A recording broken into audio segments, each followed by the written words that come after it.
In space, no one can hear you scream.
So, good evening, welcome along. Welcome to Let's Talk Trek, the UK's / world's best and brightest talk show, once a week, webcast, whatever you want to call it. We are joined today by myself, Dan from the Trekkies Guide to Galaxy, by Carl from the Trekkies Guide to Galaxy, give us a wave. Hello.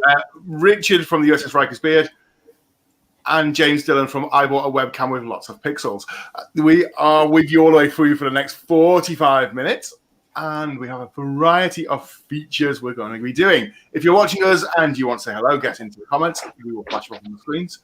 Let's start with the first thing for tonight, then. First of all, we want to give a round of applause and a well done to the Dillon family, who have expanded this week. Well done. It's true, they've adopted me. Congratulations on the birth of your son, James. Yes, the heir to my lands and titles. Your daughter must be so happy. Right, we've already got comments coming in, so let's have a look. Cindy Ring says, hello. Hi, Cindy. Dallas. Good day. Christoph's in. Hi, guys, and all. Happy 2021. Happy Hey, 21. Happy New Year to all of our viewers. It is Happy New Year. Megan. Hi, Megan. How are you doing? Good evening, Megan. I thought Megan was going to come on with us one week. She was. It's my fault. We've been messaging each other, and it all got confused, and I didn't get back to her. But Megan does have a problem, and she's going to write in, so we can address her Star Trek-related problem with our expertise. Okay, it's right. Uncles, fantastic. Yeah. You've been messaging a girl, and it all got confused. The last time I did that, I had to block her from contacting me. Last time that happened to me, it turned out she wasn't a girl. Well, there we go. Wow. There we go. Evening, Alan.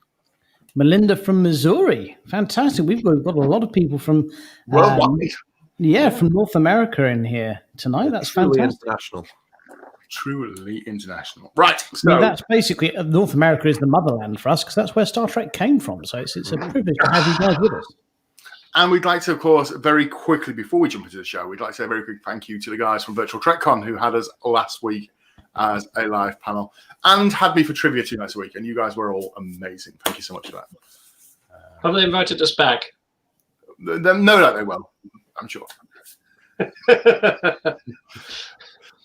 So if you're one of the regular viewers to this show, what we do is we invite James to make...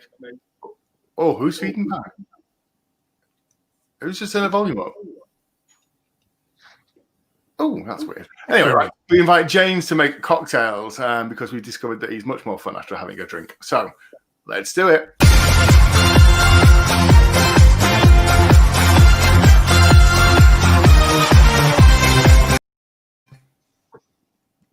Do you know, as a matter of law, my blood alcohol level is not to drop below 80 milliliters per 100, milligrams per 100 milliliters.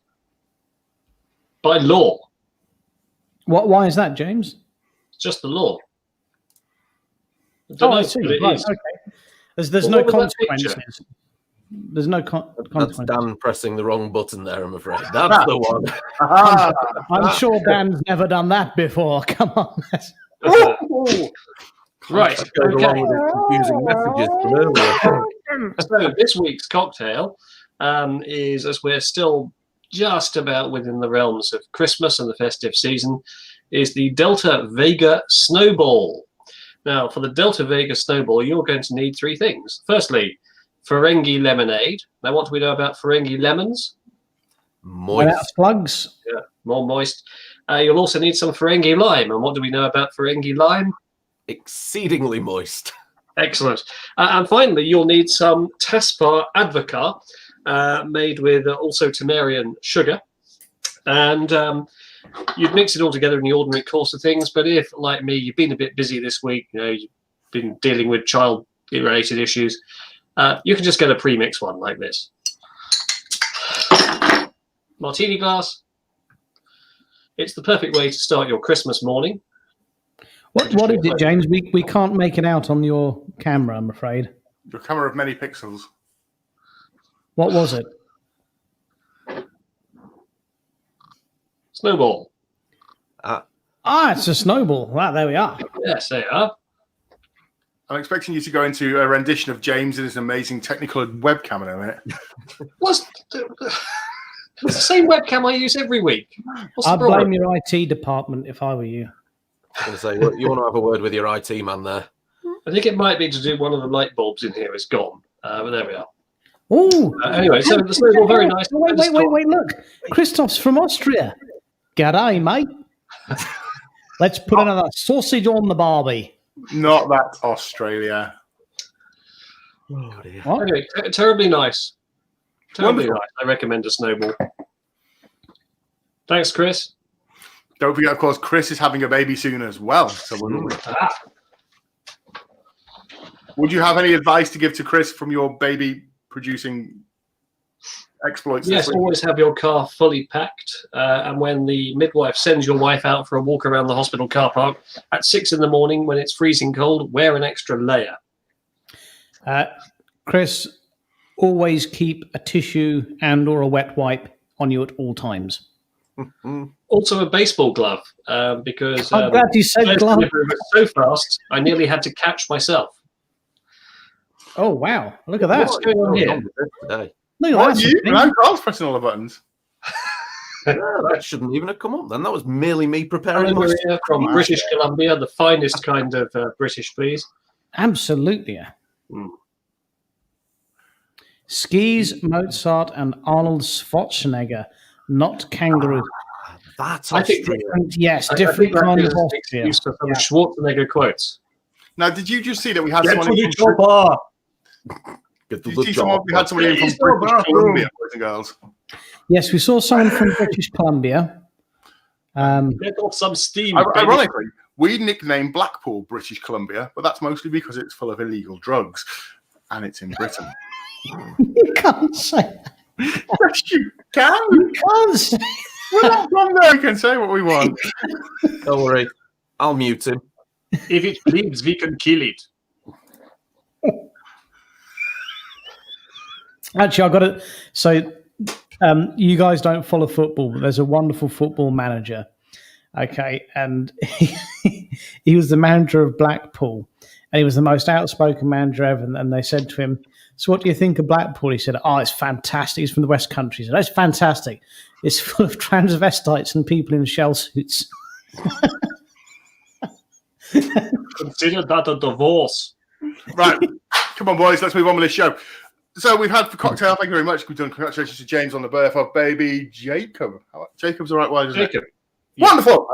I did remember. Not Richard or Carl or Dan. Apparently Yeah, Jacob- none of us. We are a bit We did offended. put all of those up as a possibility, but we got ignored.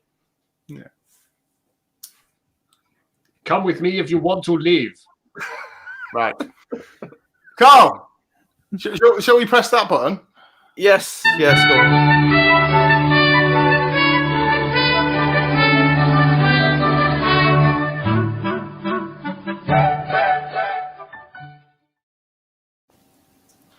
James, you do know they can't see you when the video's playing. Well, I'm playing the theme tune. I'm busy.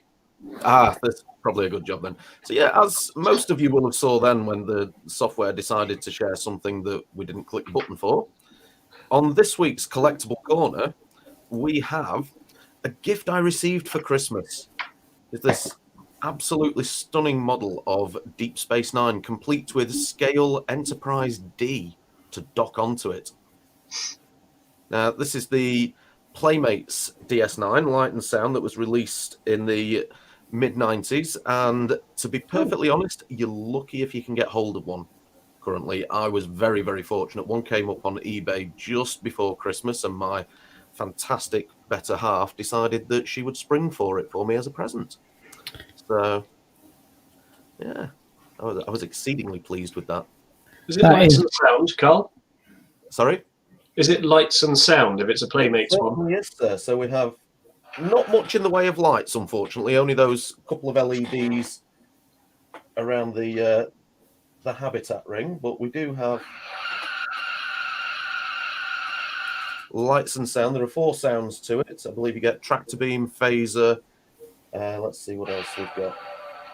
That's the old tractor beam. We've had the phaser. What else have we got here? We've got torpedoes as well. And some nondescript collision noise by the sound of it. Carl, I have to say that is absolutely stunning. It's a lovely model, and I've been after it for quite a long time. Yeah. It's quite difficult to get hold of in this country. My understanding was very few of them actually made it across the pond to us of that particular model. In all honesty, you're very, very fortunate if you can pick one of these up second hand for anything less than, I'd say, about 15,000 pence. Wow. I was extremely fortunate that this one came up at 9,900 pence, and we snagged it straight away. Yeah, absolutely. And it came in the box, mint condition, absolutely nothing wrong with it. Worked perfect. perfect. I mean, you've got a class camera set up there. It's not like James's one, so we can actually see the detail, and that's not far off being usable.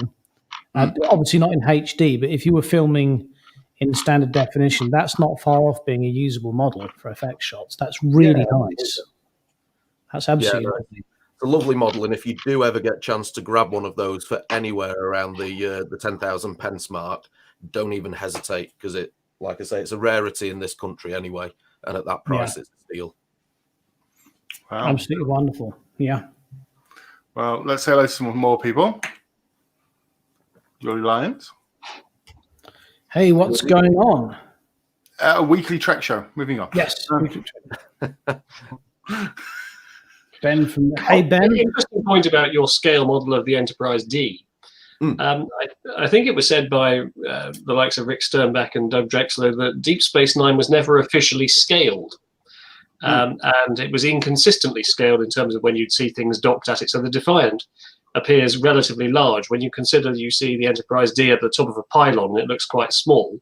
Yeah. The estimates varied from sort of 400 meters to 2 kilometers, I think. James, this interesting point. They never got that right. No, but it sounds like a very well rehearsed thing you've said there, James. Did you repeat the same thing on your wedding night? Right, moving on. Thank you very much. So, tonight, dear viewers, we have a new game we're going to play. For instance, if you look up at the sky one night or one day and you see the clouds, you can sometimes make shapes in your head. Oh, that looks like a bird, and that looks like a tree, and that looks like the Enterprise. So, if you're watching tonight, can you please tell us, when you look at James's camera, what do you imagine it looks like? I'll just turn it off then. Can you tell any different? What? Who said that? God, is that you?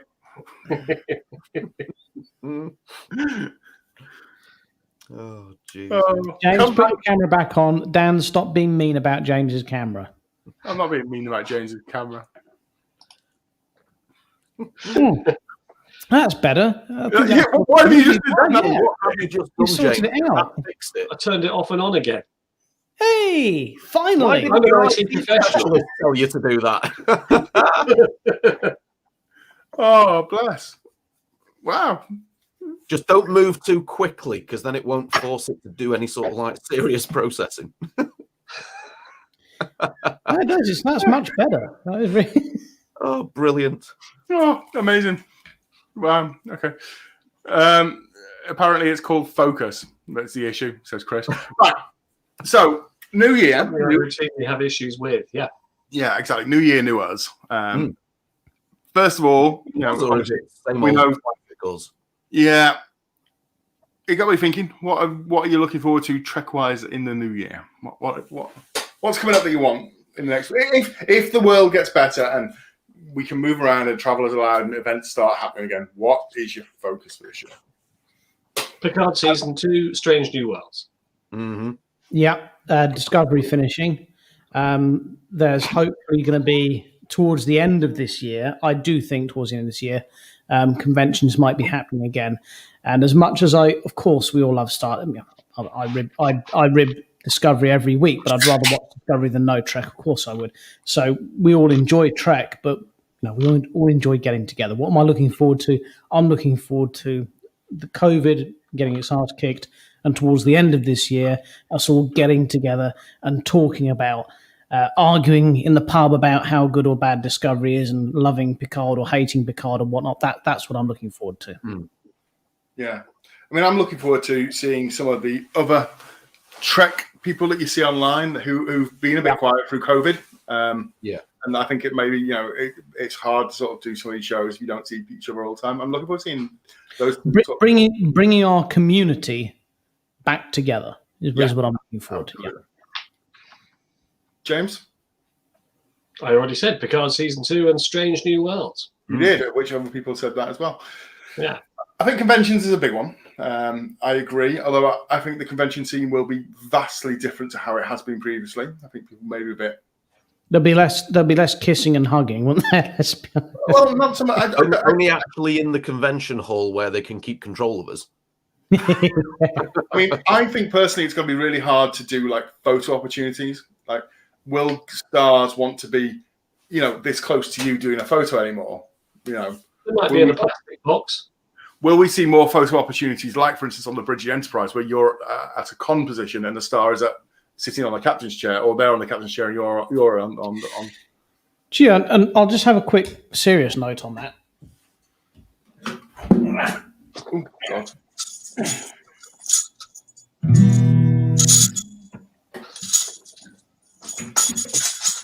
When you go off to your conventions and you've got your autograph booked or your photo booked, what's the absolute difference between standing a foot away from them or getting it sent in the mail? It's because you get your selfie at the desk or you get to actually be next to them.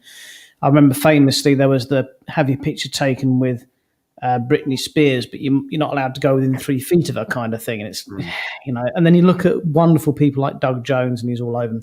So yeah, it's a massive worry when you go back to conventions is how much footfall are you going to get for them if they don't want to do it. The last convention that we were all at, Michael Dorn wasn't doing handshakes. He was doing fist bumps instead.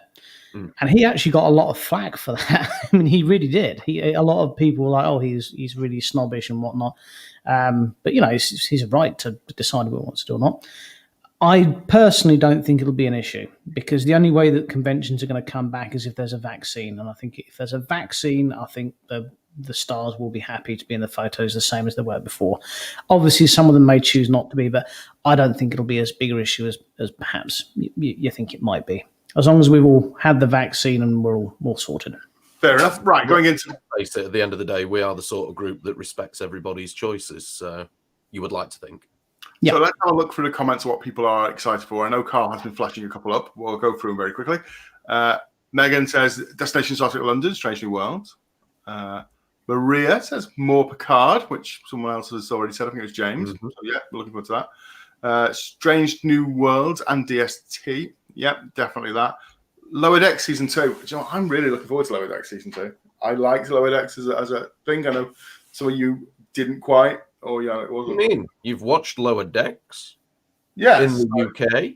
No, I went to America to watch it before the lockdown, obviously. Yes. I like Lower Decks too. It was a bit of froth and whimsy. Yes, James came with me to America because we have not yet had it in the UK. Well, we've been there. Moving on, Chris wants to be us in person. You'll be sorely disappointed. Megan said, some of my Trek friends haven't been to a convention yet, so hopefully they'll be able to come with me and we can all have fun together. Absolutely. One of the nicest things ever was when we went to the Netflix premiere and we got to meet Meg, because you guys all knew her from the Sci-Fi Ball. I'd never met her before. And gosh, what a lovely person she is in real. She's wonderful online, but she's a wonderful person in real life.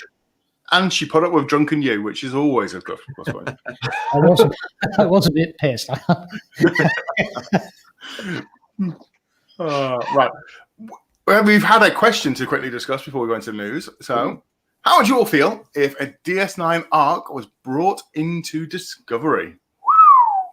Geordie, do you mean an arc from DS9 or a DS9 style arc?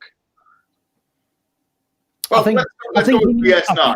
he means tying in a destination, a DS9 plot somehow with Discovery that's a million years in the future. Yeah, I think if they got in the current writers of Doctor Who, they could do it. The obvious opener to that particular story arc would, of course, be Mr. Sisko, who's currently living in a non-linear existence. Or when they went to that planet where they would, it was a junk planet and they're demolishing bits. It would have been nice to have, for instance, just seen the front end of a runabout, or tie in that way. Do you remember that DS9 episode with the planet that reappeared every 500 years or whatever? Oh yeah, the one that Jadzia found. Yeah. Yes. Yeah. It became a subspace anchor, which is a horrible way to end a relationship with someone, saying you are a subspace anchor. Yes, so I wonder. I mean, I know we sometimes refer to them as ball and chains, but really, a subspace anchor? That's a bit extreme, isn't it? Moving on. No, wait. They could honestly, they could science away the closure of that episode and have that reappear in Disco's timeline. That would be interesting, actually. Yeah. Moving on. Especially as the sphere data would know where and when it would appear. Absolutely. Stuff are some of the best in the world, says Chris.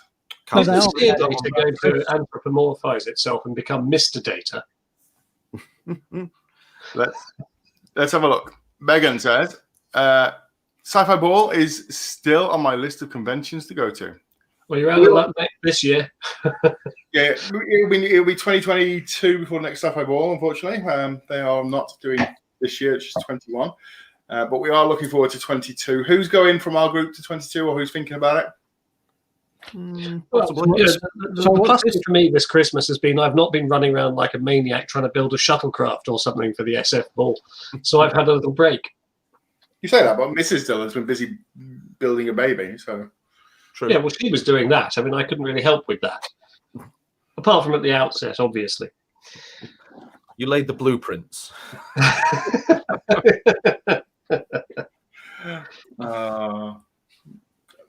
Ben, DS9 would be good, especially if Sisko's in it. Absolutely, that's what we just said. If only one of us could do a really good impression of Benjamin Sisko. I know, it's one of those things that's really lacking on this show is a good Avery Brooks impression. Really? You think we have got a good Avery Brooks impression? Well, that's controversial. That's not me. We're looking at you, Richard. If you were to have Deep Space Nine turn into the Discovery arc, then you would not know where or when things would happen. Thank you very much. Right, let's get back to the comments. So, Michael McClear says, haven't they already done that with Trills, as in brought the Trills across? Yeah, there's been a tie-in, yeah. By the way, Michael knows lots and lots and lots about Pages Bar, Richard. Like lots. Oh, hi, Michael. Please ping. It's all on hold at the moment for obvious reasons, but we're making a film about Pages Bar. We've got. Yes, Michael, I were drinking buddies there back in the 90s. Yeah. So we're making a proper production of this. So if you could ping the show just as a holding place, we remember to get in contact with you. We'd love to come and meet you and interview you for the film. If you have some stories to tell, that'd be marvelous. There we go. We apologise for the fact that Richard's swallowing wine and he's getting less coherent. Moving on. Right, let's have a look. SF Ball is awesome. If I can go there, I'll be there. SF Ball's the greatest in the world. Here we go. The new SFB is a bit off the grid. I need a shuttle or transporter to get anywhere. Yes. As we've said, convention people are some of the greatest people in the world. I'm sure if you put your needs out there, someone will either help or assist. No one's going to see anyone stuck or left behind. Am I right in saying the Sci-Fi Ball hotel chain is actually gone into liquidation, so it's not going to be at that if it does happen. No, there were rumours it might be like any other chain of hotels in an economy that you can't go and stay in a hotel. Obviously struggling. That was a problem. So it may still. And whereabouts is the Sci-Fi Ball Hotel? Whereabouts is? It's on the outskirts of Southampton. This was going to be a new one this year, moving away from the Grand Harbour. Prior to that, it was in Bournemouth at a wonderful place called the Carrington. Right. Wonderful, wonderful. All very fond memories of the Carrington. My face seems familiar.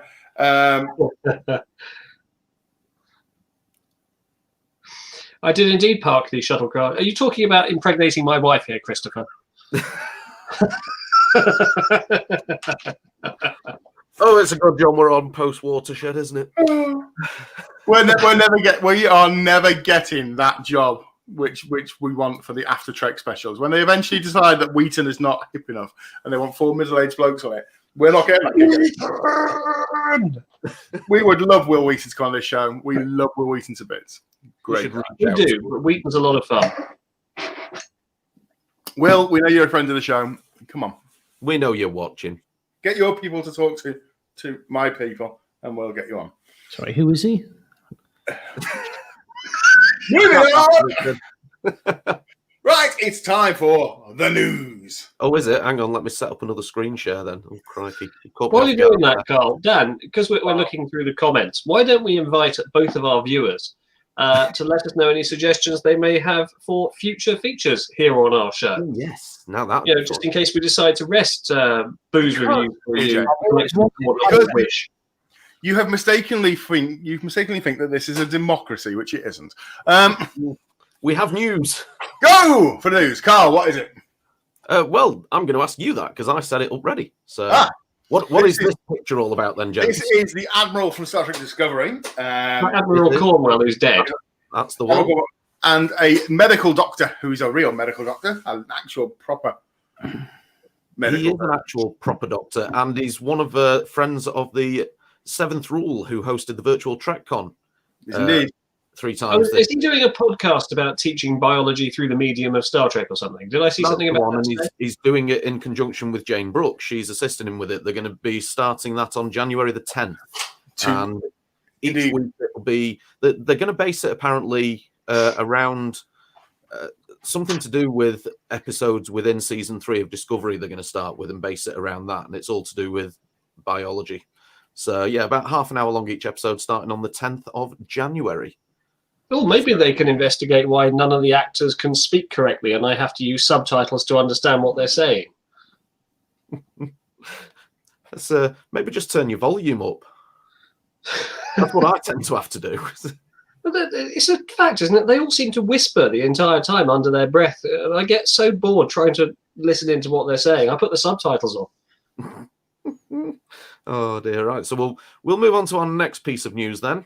Still Discovery related, and that is that Tig Notaro, is it? Oh, I know this. She gets a haircut. What? No. So this is the news that she has confirmed she will return for Discovery season 4. Right. Was there a reason she wouldn't have returned for Discovery season 4? Not that we know of, no. But she has signed on, however, she has said that... How is it news then? Because she's confirmed it. Not everyone had confirmed that they were going to be signed on for season 4. She has now confirmed it. But she has said also that it will be limited appearances due to potential health risks. Right, can we just stop that picture right there just for a quick second? That thing in the background that says 2731, that's blatantly a milk pail. Is this the ship kitchen? John, actually. Oh, this is the secret distillery inside Discovery. Yeah, she's basically knocking up some hooch there. There's no doubt about it. Yeah. Amazing. Have we seen the comments there about the Doctor from the previous slide was in Big Bang Theory? Oh, there you go. Right, moving on, Cole. A lot of real scientists appeared on the Big Bang Theory, weren't there? Yeah. I have very fond memories of the Big Bang Theory. Here we go. Void documentary. Neil deGrasse Tyson, of course. So, Well, any takers on this one, Jen? Tell us who's put this slide up, Dan? Well, Carl's put it in, but I know the story. So, Carl, me or you? I'd like to know more about this. This sounds fascinating because there's so many stories about bitchiness and then friendships and that kind of circulate about Voyager.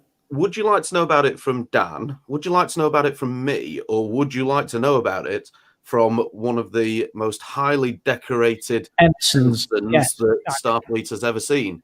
Oh, definitely a decorated ensign, please. Okay. Let's. I'm going to steal James's line here. I've wanted to do this for ages. Roll VT. Hello, Star Trek fans. Garrett Wong here. 2020 was the 25th anniversary of Voyager, and COVID upstaged us. So let us start 2021 off right. Some exciting news. 455 Films, the same team that brought you For the Love of Spock and What We Left Behind, have started production on a new Voyager documentary. 455 is launching a new crowdfunding campaign on March 1st in support of the Voyager doc, and they need your help. You'll have the option to pre-order the film, plus select some cool rewards for helping to make this project happen. You've shown your love for the DS9 documentary.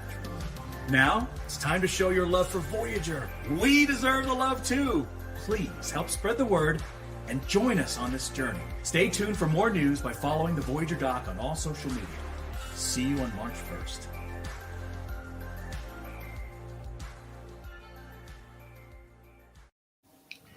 I think that's absolutely. I mean, of all the golden age Star Treks, I think Voyager for me is the one that you can dip in and out of the most. So I tend to rewatch it the most because you can just jump in and out whenever you like. And there are so many stories, especially with Tim Russ apparently being an absolute and total and utter prankster. You know, like disrupting everything all the time. There's so many. No, but there's so many. The same as Michael Dorn was on the TNG set. There's stuff you really want to hear about and see in a documentary. I'm really excited for this. I think this is wonderful. I mean, yeah, absolutely. I mean, it's definitely going to be worth donating towards. I think. Oh, absolutely. If you've seen What We Left Behind, it was so well done as well. I'm really excited for this. I think this is wonderful. Yeah. Right, let's have a look through the comments. What have we got? Ben Dobson says a Star Trek Bake Off. That's an idea for a future. Bake Off is. I think it's age appropriate. Geordie says, how about we start talking a little bit more about DS9? Because, hey, loads of people are starting to rewatch DS9. I just thought we could make Cornish pasties and stick them on our heads and we could be Klingons. Moving on. This is a suggestion that we could run a rewatch of DS9 and review the episodes like one after another.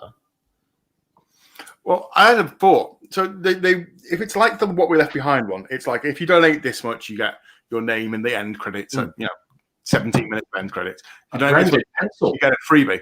Why don't we just cobble all together and get like the best one you can buy and share it all? Kind of defeats the object.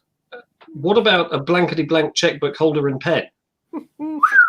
I was hoping for a bully mug, but okay, fine. I will handle that. Right, Alan says it's not a distillery, it's a container for liquefied gas. That's boring. I'd rather it be alcohol. Right, moving on. Megan wants a documentary, which is cool. Cindy asks us a question. How many episodes are left in Discovery? After this week, one. Absolutely. Yeah. Now, is there any kind of feature where anyone can kind of, get speculation as to what might be in that episode? I believe there's a show. Anyone doing that? Yeah, funny you should mention that, James. I believe there's something like that happening this evening. We ran such a show a couple of weeks ago where we explored plot theories, and we were pretty accurate with our predictions. So I would watch it if you want to know what's going to happen. Yeah.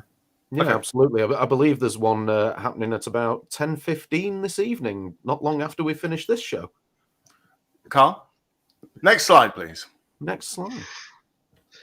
Thank you, Professor Whitty. Thank you. This week, obviously, the episode There Is a Tide marked the 800th, that's 800 individual adventures. That's episodes, TV series, all the rest of it, movies of Star Trek. 800, boys and girls. So I'm going to throw this out there. Out of 800, Desert Island, you've been granted you've been washed up with a DVD player that miraculously works when it's been pulled out of the water. You found a power outlet on the desert island and a TV, but you can only have one episode and/or movie. What do you take? Oh, hang on a moment, Dan. Do you have a butler to put the disc in the DVD player? Oh yeah, your butler is washed up with you as well. That's fine. What do you take? I'd be using the DVD as a sort of rudimentary reflective signal to summon assistance. Actually, I think, James, first of all, could you tell us what DVD stands for? Digital Versatile Disc. Thank you very much. And I will allow double episodes. I will allow you to take a two-parter if it has to be. Okay, I think James should go first. Oh, Move Along Home, Deep Space Nine, obviously. Just to remind me that things can always get worse. If that episode you want to be exiled with, we're fine with that. Straight on to Carl, I think. Oh, crikey. Just off the top of my head, I'd probably want something that's fairly good fun, so I'm going to say Cupid. Oh, yes. Jean-Luc. Wow. No, what would you go for? Well, we've had some suggestions. Let's have a look at a suggestion before I say mine. Oh, yeah. Chris said he'd take Endgame. Yeah, it's a very good season finale. For me, it would be All Good Things, Part 1 and 2. Yep, that's your favourite. You've said on the show before. Season finale. DS9 Trouble with Tribbles, Ben Dobson said. That's absolutely fantastic. That is a good Two episode. episodes for the price of one. Such Sweet Sorrow from Megan Reynolds, or The Killing Game. Yeah, The Killing Game. That's basically The Killing Game 1 and 2, James. That's a Christmas film right there. It's Star Trek's Die Hard. Yeah, that's a Christmas film. No, last week's Disco was Star Trek's Die Hard. No, that's... Stop. Rude. Do you know what you've done? Not let him put his red alert up. Right. No more Discovery talk. Well, no, you played the red alert. That means we're allowed to now. Oh, no, we're talking about this. Right, so let's see what other people are taking. Because lots of Time people... Arrow. I'm thinking of them. Give me a second. Something's come up now that I need to address. Nadeem Bayati, friend of the show, has been here for some time. Inner Light. Okay, so when TNG first got its transfer to HD, this was the first one they did, and it was because of fan demand. Because Inner Light is a fan favorite. So my question is this: why? Why? What is it about this episode that people? Obviously, a lot of people do like it. I'm not denying that. But my question is why? What is it people like about this episode? It's the grade A Sir Patrick Stewart acting. That's what it is. The best TNG episode, my Desert Island choice, would always be Lower Decks. I think that's the best episode that was ever done. But the Flute Man, just right. Yes, I concur with you, Dan. It was a pointless episode. The one where he fell in love later, it felt like the Inner Light was done just for that, so he had something to play, Inner Light, Picard goes to sleep and pretends to play the recorder. No, it is not an episode. It is rubbish. It is pointless season filler. Move on, people. Move on. I'm inclined to agree with you, Dan, I'm afraid. Don't mince words, Dan. It's the best episode ever. No. Don't worry, folks. I have the power to mute him. And this week's Richard's Rant is presented by Dan. Go on, I'll let you talk again now, Dan. God, it's a dire episode. I think if there's one thing that's safe to say about that episode, it does provoke conversation.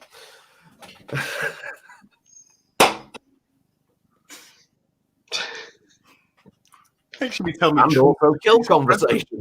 Wow. Moving on.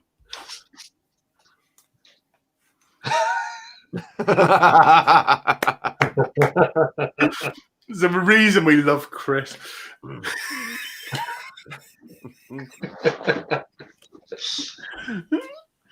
Look, James had a recorder before. It doesn't mean that he's the best episode of Let's Talk Trek, does it? See, suddenly it's the best episode of Let's Talk Trek. Oh dear. God almighty, right. Does anyone remember when we used to be a Trek show? Right, so that's enough of this. Was there anything else in the news, Carl? Anything else we need to click? There was only one more, but I was going to let Richard do his feature first because it right. nicely after that. Well, unfortunately, Richard's run off the bathroom. Disappeared. So he's gone. I think all that discussion about the inner lights has tipped him over the edge.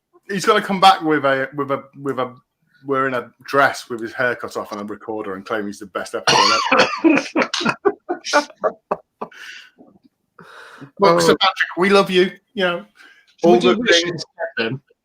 All good things. Best of both worlds. Great episodes. You know, Tapestry. Great episode. Tapestry's. Oh, do I take Tapestry instead? Oh, you do like Tapestry. Oh, Tapestry's a good episode as well. But it's not. But all good things. Due to you, Ensign Picard. But Tapestry, all good things gives you 7 seasons of TNG squished into one. So, you know. He's had to go get a fresh bottle of wine. I hope that's that look at the inner light. Oh, look at it. It's quite dark. I think it might be port. Thinking juice. Right. Let's have a look. Shades of Grey is the worst. Which one? one's Rosa recently. No, the worst is Code of Honor. Sorry. That's the worst. Yeah. All right, let's have a look at this. In an episode, the Gorn destroyed I misread that as theatrical wormholes. Geordie, if that's the only thing about Discovery that's confused you, you're a better man than I. or lady, or other. We don't presume on genders in this thing. Well, which leads us on to our next feature, which is Richard Reads. Yes, which it does. We sort of waiting for you to come back for, to be honest. Yeah, we didn't want to rush ahead. Yeah. So let me press the button. I'll press the video and Carl prepare the thing. So sharing prepared. Shared and prepared.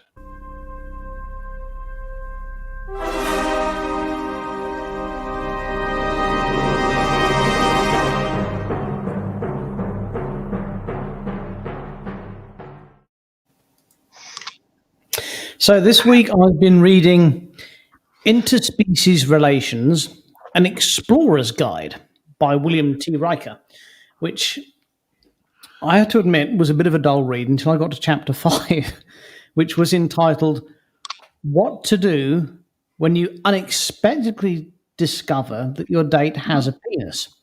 And honestly, the anecdotes on this chapter are fascinating. You know, it's like appropriate things to do, inappropriate things to do. We've all seen Crocodile Dundee.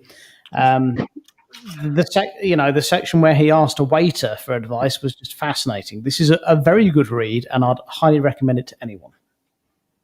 Wonderful. Available from all good bookshops. And Amazon. Right. Alan Window wants to be washed up on a desert island with TOS. Let that be your last battlefield. It's a great episode. Christoph said that Tapestry is essentially Picard lies on a bed and has a dream. It was a really good dream. Though. He saves himself by saying Tapestry's still way better than In a Light. So we'll let you continue to be a viewer, Christoph. We won't have to boot you off for being. What happens to Picard in the Inner Light is that the probe that they encounter gives him all this information. And it's one of the bizarre ways that aliens communicate in the Next Generation and associated series, but none so weird, of course, as Darmok and Jalad at Tanagra. When the walls fell. Yeah. Go on, if you could take a second episode, what would it be? Just as a sort of... Because I've got one in the Pale Moonlight. Spot again. In the Pale Moonlight is a great episode. So basically, you've gone to what's your second favourite Star Trek episode? That's a harder question than what's your favourite, isn't it? And I didn't even go with...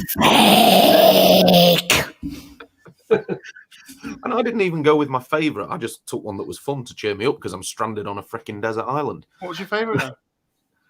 I don't know. There's so many to choose from. Down. Whatever. It doesn't count if you don't get it right first time. I would love to be stranded on a desert island. No one could reach you. For a feel-good one, I quite like the DS9 baseball one. Oh, yes. That's good fun. For a cheer-me-up one, that's a good one. Or Little Green Men as a. Oh, that's a good feel-good one. Yeah, that's a superb one. That's a good one. I like the one on Voyager when Harry Kim dies and is replaced by his clone as well. Or when he gets to sleep with all those women at the same time. Do you think that's maybe why he never got promoted? Because Janeway was like, nah, well, it's not the real Harry Kim, so... I bet you any money he did that. He did that Rimmer thing from Red Dwarf. He was Harry Kim, BSc, FSC, GSC. He was a type of guy that uses initials after his name on everything. Let's have a look. Paul! Times Arrow. Times Arrow, good. Oh, that's a good one. Actually, Times Arrow 1 and 2. For your discerning Trek viewer, you'll see Mark Alamo's first appearance in Star Trek as one of the poker players at Data's table, and he's superb. He's really good. You can see why they had him as the original Cardassian, then they had him as the poker player, and then brought him back again, because he's obviously... One of the wonderful things about Star Trek is the amount of what I call ringers. So you've got the main cast, and then you get in special guest stars. You might not at the time necessarily have heard of them, but trust me, they've been vetted. They've got scouts out looking for these people. They bring in really good actors. Mark Alamo was one. Armin Shimron was another that they'd scouted and done so well, they brought them back to be main cast members. And Times Arrow is a wonderful episode. In fact, I think Mark Alamo's very first episode in Trek was the Neutral Zone, wasn't it? Yeah, it's a Cardassian, yeah. When the Cardassians had the stupid, whatever those things were. Season 1, isn't it, the Neutral Zone? Yeah, I'm sure he's one of the Romulans on that is first he? time we see a warbird at the end of season 1. Sure he is. I mean, that sort of brings me on to, I really like the Magnificent Ferengi as an episode as well. Yeah, that is a good one. That's a good good episode. Iggy Pop's in it. I mean, it's massive. Brilliant. Let's have a look. He was a Romulan. He was. You're right, Carl. He's a Romulan. Well done. And Jean Delancey is another one of those ringers. Yeah, this is the thing. When I was fortunate enough to meet Jeff Coombs a couple of times, and I might have had a drink or two, and I was talking about his guitar. Never.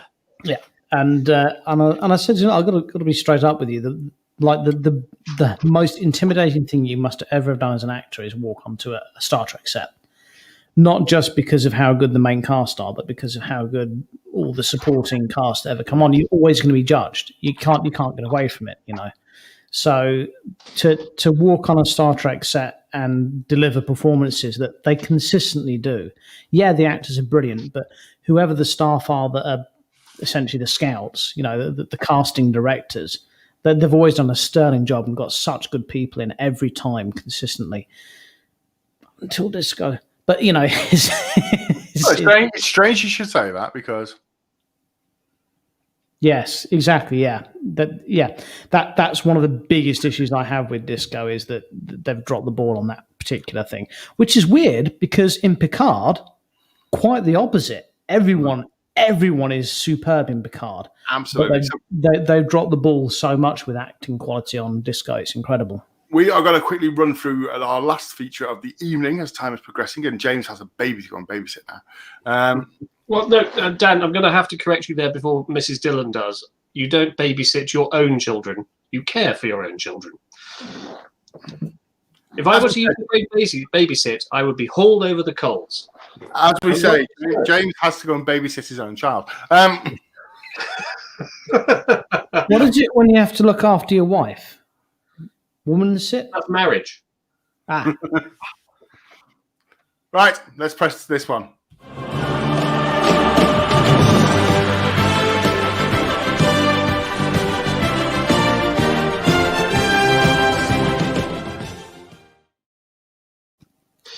Yeah, so ordinarily for the What in Sam Hill feature, I've been on the internet and found a clip of something that's amused me, but because I've been a bit distracted this week, I hadn't actually got round to it. And so I think it was Carl who chucked in some suggestions, or was it Richard? Whoever it was, thank you. So this is my suggestion. Let's roll the VT and then I'll explain what's good about it. Someone just asked me why I wasn't flying the plane. And you said, I'm not the captain. Anyway, we're on vacation. Can't they tell we're on vacation? Well, why does that look familiar? Because we've been there. I like it better here. Frequent flyers like the future on Western Airlines. It's the only way to fly. Only. What a novel concept. So, would anyone like to know what I love the most about this particular clip? Can anyone guess? Was it the volcano on the air? So you all spoke at once, which was my fault. Carl, do you? No. Okay, gone. James, anyone? No. The Hawaiian shirts. Absolutely. So in the Voyager episode with Kim and Tom Paris, he says, Hawaiian shirt, pineapple motif. Now we know why. Because James T. Kirk was wearing a pineapple motif Hawaiian shirt in this commercial for Western Airlines. Mystery solved. You're welcome. Fair enough. Good clip.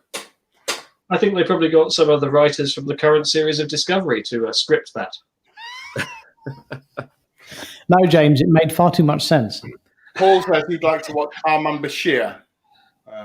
Oh, that's a good one. Did you see the article that we put up on Trekkie Sky this week? I was going to say, didn't we post something about that the other day, where the James Bond studios had got a little bit annoyed when that episode came out? MGM wrote me a shirty letter, didn't they? Yeah. Mm. So what did the DS9 crew do? Did a second one.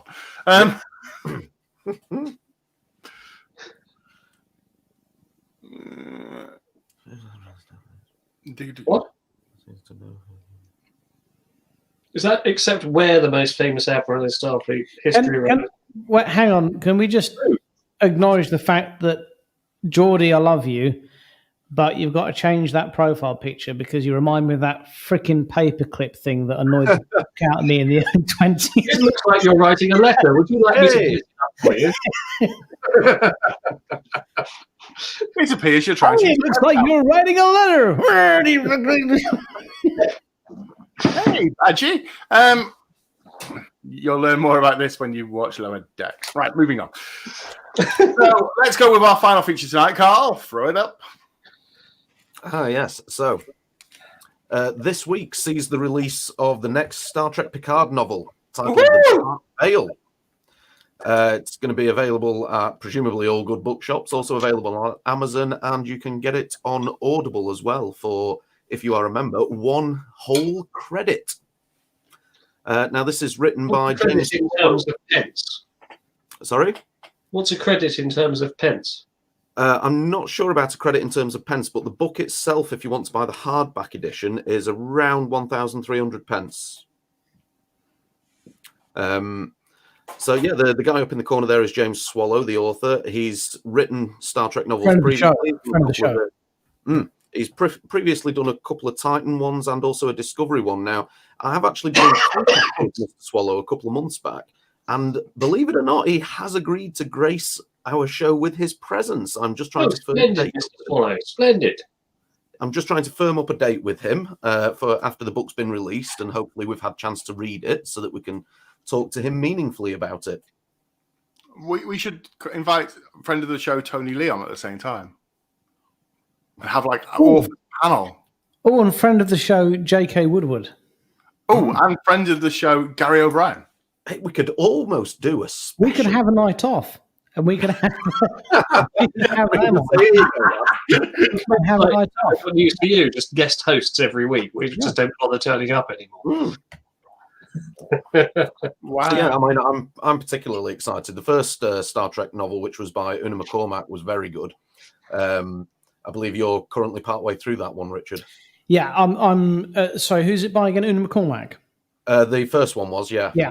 So the novel's I enjoyed Picard, and I have to say I'm actually enjoying Picard more now. I'm reading or listening to the prequel book. I'm listening to it on Audible. The narrator is superb. The story is superb. It's really the main criticism I've sadly not read any of James's work, but the Star Trek novels I have read up until now have always been paced really poorly. It's almost felt like the writers got a Star Trek episode in the back of their head, which clearly won't work for a book. But the Picard prequel, it reads as a proper novel, and it works. It works really well. It's very well paced, and it's a really good story. Mm. And with this one as well, you mentioned about the narrator there for Picard Last Best Hope. The same chap is narrating this book as well when it comes on. He's very good. Very good. Yeah. So from the illustration, it was that this is set at some point in the relative past to Picard, then, based on those uniforms. Yeah, it's another prequel novel, and it's mainly based, as you can tell by the cover, mainly based around Troy and Riker. Namely Riker, I believe something happens and he gets into a spot of bother for it. Apparently he has an accident with some plasticine. Right, and on that lovely note, we will learn more about this next week because it's released on Tuesday. That's correct, isn't it, Carl? On the 5th? It is. It's released on Tuesday for your pleasure. So we shall know a little bit more next week. That's it this week for Let's Talk Trek, which has been a busy old show this week. We've learned lots of new things. We've learned I hate the inner light, and I'm not afraid to admit it. Do we have a song to sing us out this week which does not get us banned by Facebook? Yeah, we did get a copyright claim last week, didn't we? Yeah. Well, they didn't actually pull it, though. They just No, made it. they did. I reinstated it. And Oh, did they pull it? Yeah. We had to chop it. Yeah. We haven't prepared anything, but what do you want to do, James? This is why we do this part at the end. Okay, what instrument do you want me to play? Oh, look, we've just suddenly got 14 viewers. Yeah.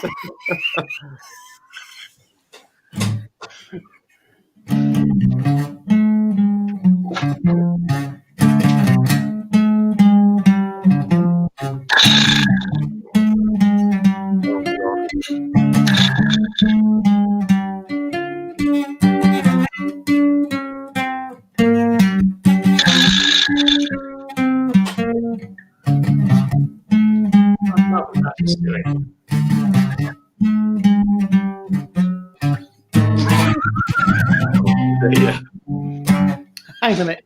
The tune from Inner Light. Bye all. Don't forget, folks, tune back in about 15 minutes if you want to catch the disco chat. Discovery chat 15 minutes, right? Bye-bye. Discovery chat, 15 minutes.